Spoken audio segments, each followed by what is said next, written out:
गुरु तुम हो ज्ञानी ज्ञान के दाता, मुनि गुरुवर को करके प्रणाम गाऊं मैं, ध्याऊं मैं सुबह शाम।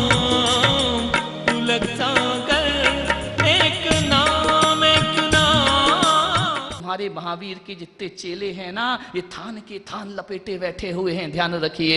इनके पास इतना परिग्रह, इतना परिग्रह, इतना परिग्रह, जैनियों के पास जितना परिग्रह है उतना किसी के पास नहीं होगा। धन संपन्न से संपन्न कोई समाज हिंदुस्तान में है तो जैन समाज का नाम सबसे पहले लिया जाता है। इतना परिग्रह, इतना परिग्रह। मैंने क्या देखा, मेरा चातुर्मास था इंदौर में, मैं आहार के लिए गया, मैंने देखा महावीर वस्त्रालय। अरे मैंने तो माथा ठोंक लिया। जिस महावीर ने चिंदी नहीं रखी अपने ऊपर, इनने उन्हें थान के थान लपेट दी। महावीर वस्त्र भंडार, वस्त्रों का भंडार भर दिया उनका। ध्यान रखिए कितनी बदसलूकी है ये महावीर के साथ। एक जगह तो लिखा था महावीर टी स्टॉल है। मैंने कहा महावीर ने जिंदगी में चाय नहीं पी होगी और ये आदमी महावीर के नाम से चाय की दुकान लेकर के बैठ गया है। कितना हमने विश्वासघात किया अपने परमात्मा के साथ। महावीर ने कहा अपरिग्रह अपरिग्रह अपरिग्रह, हमने जोड़ा परिग्रह परिग्रह परिग्रह परिग्रह। मान्यवर, मेरी सोच को अपना लो अपने जीवन में, जो है उसमें सुखी रहो। सेठ, वो सेठ जिसका बड़ा पेट था वो अभी बैठे ही है, इंतजार कर रहा मेरा, क्योंकि 15 मिनट बचे हैं। सेठ एक दिन लॉन में बैठकर अखबार पढ़ रहा था। पढ़ते पढ़ते पढ़ते पढ़ते अचानक उस सेठ के मन में ऐसा आया कि जैसे कोई उससे कह रहा हो कि सेठ बहुत सुखी हो। एक विचार उठा मन में। विचार तो दिन भर उठते हैं, प्रतिपल उठते हैं, हर समय उठते हैं, कहीं भी उठ जाते हैं विचार। और जब तक हम नहीं उठे तब तक विचार उठते ही रहेंगे, ध्यान रखना। एक विचार आ गया, एक गलत विचार आ गया। एक बात याद रखना श्री रामपुर वालों, गलत विचार उठने में ज्यादा देर नहीं लगा करते। 1 मिनट में गलत विचार आते हैं, 1 सेकंड नहीं लगता है। और मेरा आपसे निवेदन है कि जब भी मन में गलत विचार उठे ना, उन्हें तुरंत कुचल देना, वहीं मसल देना, वरना ये गलत विचार पूरी जिंदगी को बर्बाद करके रख देंगे। पति पत्नी के प्रति गलत विचार आ जाते हैं, सास बहू के बीच गलत विचार आ जाते हैं, भाई भाई के बीच गलत विचार आ जाते हैं, गुरु शिष्य के बीच गलत विचार आ जाते हैं। गलत विचार कभी भी पैदा हो सकते हैं, लेकिन मैं कहूंगा इन गलत विचारों को पनपने मत दीजिए, इनको वहीं कुचल करके खत्म कर दीजिए, वरना तुम्हारे घर को महाभारत बनने में ज्यादा देर नहीं लगेगी। अभी तक वो प्रेम से मिल रहे थे, थोड़ी देर बाद दुश्मन हो जाया करते हैं। कभी कभी ऐसे हार्टली फ्रेंड होते हैं और कभी कभी ऐसा हो जाता है कि एक दूसरे के दुश्मन बन जाया करते हैं। कभी कभी एक दूसरे को जान देते हैं और कभी कभी जानी दुश्मन भी हो जाया करते हैं। विश्वास नहीं होता, ये आदमी के विचारों का खेल है। सेठ के मन में एक गलत विचार आया। जैसे कोई सेठ से कह रहा है, सेठ क्या है तेरे पास? अरे सेठ ने कहा मेरे पास नगर सेठ हूं, नगर सेठ। चल मेरा हाथ पकड़। विचारों का हाथ पकड़ा और सेठ छत पर ले गए, टेरिस पर। बोले ये जो दूर दूर तक जमीन दिख रही है ना, वो सब मेरी है। तुम्हारी है सेठ? बोले हाँ। जितनी भी प्रॉपर्टी है ये सब मेरी है।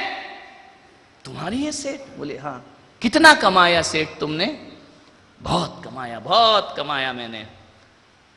कुछ नहीं कमाया सेठ तुमने, कुछ नहीं कमाया।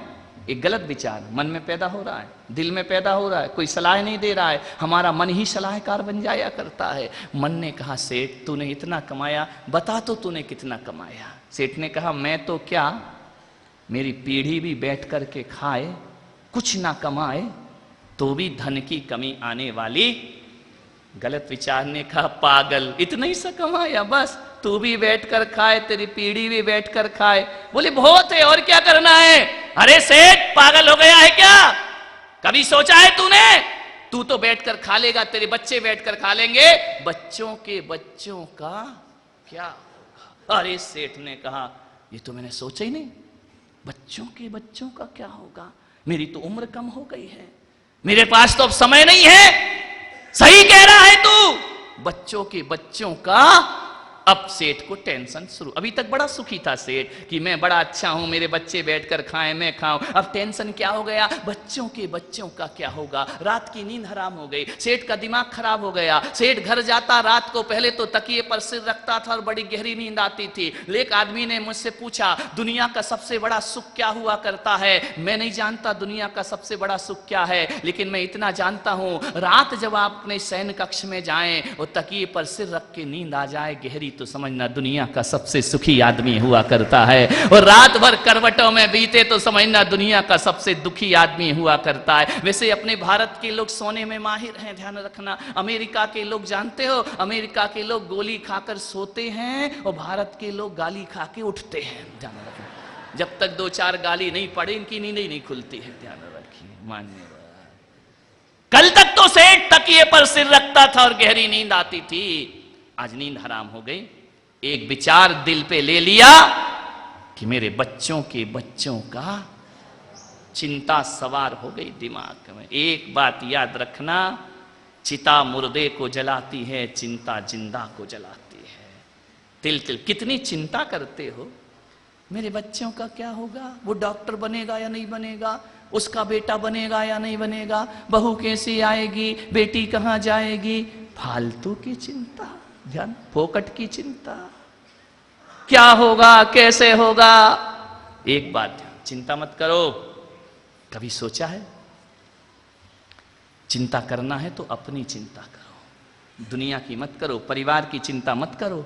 अरहंत नाम भूला परिवार नाम गिनता, ध्यान रखिए।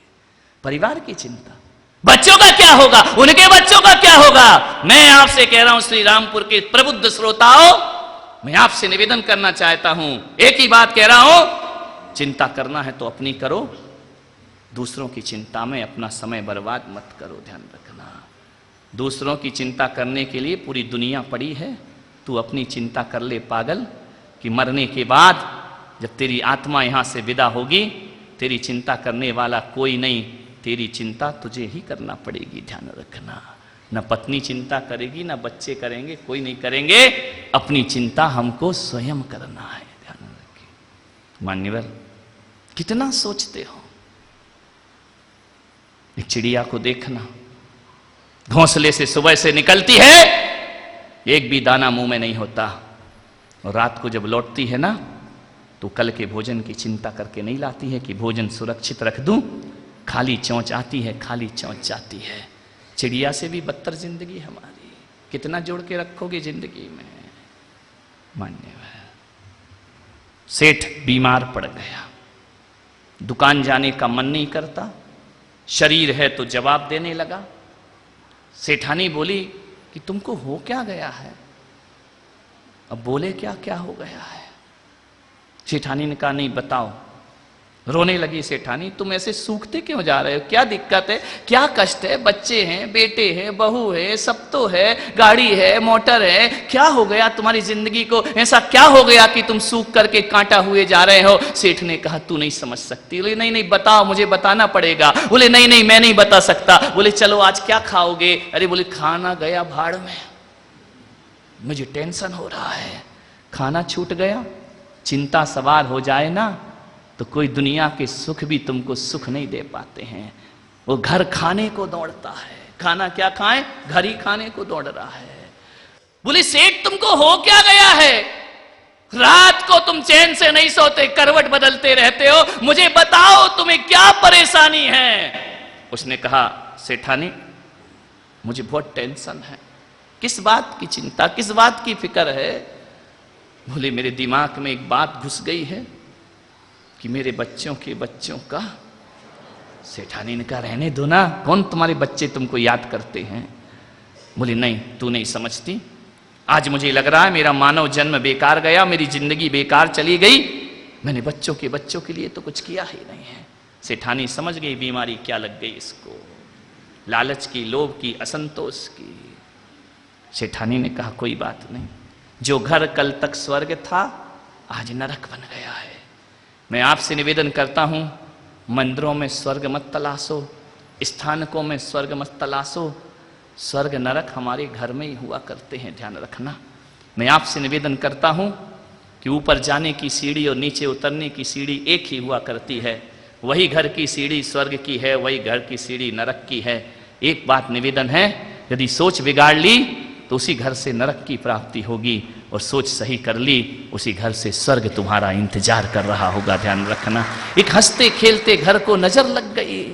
लोग कहते हैं मकान को नजर लग गई, व्यक्ति को नजर लग गई। हकीकत में देखो तो नजर ना व्यक्ति को लगती ना मकान को, नजर लगती है आदमी की सोच को और आदमी के विचार को। ध्यान रखना। ये विचार ही उसे बर्बाद कर दिया करते हैं, ये विचार ही उसके सुख चैन को छीन लिया करते हैं। सेठ बहुत दुखी हो गया, चिंता के चंगुल में फंस गया। ध्यान रखना। चिंता के चंगुल में मत फंस जाना। ध्यान रखना। जीवन बड़ा दुखी हो जाएगा तुम्हारा। चाहे गई चिंता मिटी मनवा बेपरवाह, और जिनको कुछ नहीं चाहिए वो शाहन के शाह। ध्यान रखिए। किस बात की चिंता करते हो? मेरे बच्चे का क्या होगा, मेरी बेटी का क्या होगा, क्या होगा? सकल पदार्थ या जगमाही, कर्महीन नर पावत नाही। ध्यान रखना।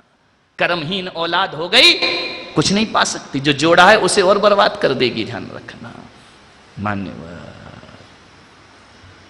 बहुत दुखी हुआ से एक दिन सेठानी, अब पति दुखी है तो पत्नी सुखी कैसे होगी? वो भी दुखी रहने लगी। वो एक संत के पास गई। संत से कहा कि महाराज, मेरा सेठ बहुत दुखी है, उसका इलाज कर दो। जब आदमी को सब दरवाजे बंद मिलते हैं ना, फिर आता है महाराज मेरा बच्चा बिगड़ गया, सही कर दो। बिगाड़ो तुम, सुधारे। धन्यवाद भाई, गजब काम है। सेठानी से महाराज ने कहा कि तू सेठ को भेज मेरे पास। बोले वो नहीं आएंगे। बोले नहीं आएंगे तो इलाज नहीं होगा। ध्यान रखना। जाओ, इलाज हो जाएगा। सेठानी ने कहा कि सेठ जी, श्री रामपुर में बहुत बड़े संत आए हैं, कुछ कर देंगे तुम्हारे। अरे बोले पागल हो गई क्या तू? ये बाबा बैरागी ये क्या करेंगे? ना इनके आगे कुछ ना पीछे कुछ, इनको तो बातें आती हैं, जिंदगी तो हम जी रहे हैं। तो बोले देखो, सेठानी ने कहा कोई बात नहीं, तुम चले तो जाओ उनके पास, एक बार जाके मिल लो। मिलने में क्या दिक्कत है? मना के सेठानी ने भेजा। अभी कई सेठानियां बैठी होंगी जिनके सेठ अभी तक नहीं आए हैं। ध्यान रखना। बोले चले जाओ।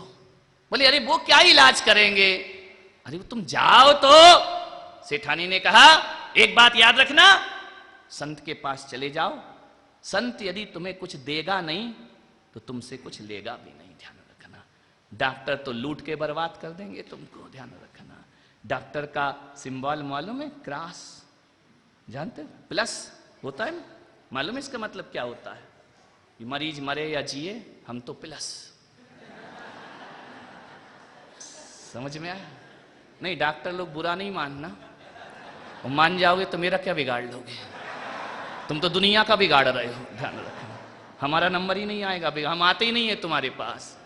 ध्यान रखिए। प्लस का मतलब तो यही है ना कि तुम मरो या जियो, हम तो प्लस। ध्यान रखिए। मान्यवर सोचना है आपको। बोले संत के पास जाओ, वो कुछ देंगे नहीं तो तुमसे कुछ लेंगे भी। सेठानी ने बार बार, अब पत्नी बार बार कहे तो पति एक आध बार तो मान लो यार, ये रोज रोज की कलह से अच्छा है चलो संत के पास माथा पटक के आ जाते हैं। चला सेठ संत के पास आया, आकर के जोर जोर से संत के पैर पकड़ के रोने लगा। संत ने कहा यार गरीब रोए तो समझ आता है, नगर सेठ तू क्यों रो रहा है? बोले एक टेंशन, एक चिंता है। बोले क्या? बोले आज मैंने मुनीमों से दिखवाया। मुनीम सीए, ये पढ़े लिखे इस मुनीम, वो बिना पढ़े मुनीम होते थे। सीए कोई बहुत अच्छी चीज थोड़ी होती है। सीए कौन होता है? पढ़ा लिखा मुनीम। पहले कान में कलम लगी रहती थी, गोल चश्मा, और ऐसा देखता था, है ना। अभी सीए हैं, थोड़े स्टैंडर्ड के मुनीम हो गए हैं, लड़के तैयारी कर रहे, सीए बनेंगे, सीए बनेंगे। मैं पुलक सागर कहता हूं सीए मत बनो, सेठ बनो, 1000 सीए अपने यहां नौकरी करेंगे। ध्यान रखना, सेठों की समाज है, बानियों की समाज है, व्यापारियों की समाज है। क्या सीए बना रहे, एमबीए करा रहे, दुनिया भर के डॉक्टर बन रहे। ये भी डॉक्टर इंजीनियर, ये क्या है, सरकारी नौकर और क्या है। अपन तो सेठ समाज के हैं ना, अच्छे अच्छे सीए अपने यहां कर। अपन नहीं रहेंगे सेठ लोग तो सीए हिसाब किसका लगाएंगे। ध्यान रखना, सीए में मत बनो, भगवान के पिए बनो, जीवन का कल्याण हो जाएगा। बोले मैंने मुनीमों से दिखवाया, मैंने कहा मुनीम जी ये बताओ मेरे पास कितनी दौलत है। मुनीम ने कहा मैं इस जन्म में तो आपकी दौलत का हिसाब नहीं लगा सकता हूं, फिर भी मुनीम तुम बताओ कितनी दौलत है। तो महाराज मेरे मुनीम ने कहा सेठ तुम भी बैठकर खाओ, तुम्हारे बच्चे भी बैठकर खाएं तो दौलत की कमी पड़ेगी नहीं। तो सेठ से कहा महाराज ने फिर तो दुखी क्यों है। बोले एक चिंता सवार है, मेरे जीवन को खोखला कर रही है, मेरे जीवन को बर्बाद कर रही है। बोले क्या चिंता है। बोले एक ही चिंता सवार है, मेरे बच्चों के बच्चों का क्या। अरे संत ने कहा धत तेरे की पागल, सामान 100 वर्ष का पल की खबर नहीं, पल भर की तो खबर नहीं है, 100 वर्ष की जिंदगी का सोच रहा है। सेठ ने कहा महाराज उपदेश मत दो, ये मैं बचपन से सुनते आ रहा हूं, कोई उपाय हो तो बता दो। महाराज ने कहा ठीक सेठ आया है, मेरे दर पे आया है, खाली नहीं जाएगा, रोते रोते आएगा और हंसते हंसते। बोले आप मेरे बच्चों की व्यवस्था कर दो। अरे बोले पागल सेठ, मेरे जैसी खोपड़ी का संत रहा होगा। उसने कहा सेठ पागल हो गया, तेरे बच्चों के बच्चों तो छोड़ो, तू मेरा एक कहना मान ले, मैं 7 पीढ़ियों की व्यवस्था कर दूंगा। 7 पीढ़ी की। बोले हाँ। तो बोले अभी तक मैं क्यों नहीं आया। बोले इसलिए तो रो रहा था, आज आ गया, अब हंस जिंदगी में। 7 पीढ़ी की व्यवस्था करूंगा। उसने कहा संत जी तुम्हारे पास तो कपड़े भी नहीं है, तुम क्या व्यवस्था करोगे। बोले तू उसका टेंशन, कपड़े उतारे ही मैंने तेरे लिए हैं, ध्यान रखना। तू नंगा ना रहे इसलिए मैं नंगा हो गया हूं, ध्यान रखना, मैंने तेरे लिए उतारे हैं कपड़े। अच्छा क्या करना होगा सेठ जी। सेठ ने पूछा महाराज बताओ क्या करना है, आदेश करो, मेरा जीवन सुखी कर दो, मेरी चिंता मिटा दो, मेरी 7 पीढ़ियों की व्यवस्था। अभी तक तो बच्चों के 7 पीढ़ी का टेंशन ले लिया, बैठे ही बैठे फोकट में साधु ने कह दिया। बोले 7 पीढ़ी की व्यवस्था कर दो संत जी, जो आप कहोगे वो मैं करूंगा। संत ने कहा क्या करेगा। बोले जिन शरण में धर्मशाला बनवा दूं। संत ने कहा एक तरफ गई तेरी धर्मशाला छोड़, और आप कहो तो सम्मेद शिखर में मंदिर बनवा दूं। संत ने कहा ये भी नहीं बनवाना है। तो फिर क्या करूं, आप बोलो क्या करना है, क्या करना है। प्रसारण पुण्यार्जक परिवार जिन शरणम तीर्थधाम के परम संरक्षक संघपति श्री प्रदीप मामा, प्रतिभा मामी भोपाल। गुरु तुम हो ज्ञानी, ज्ञान के दाता।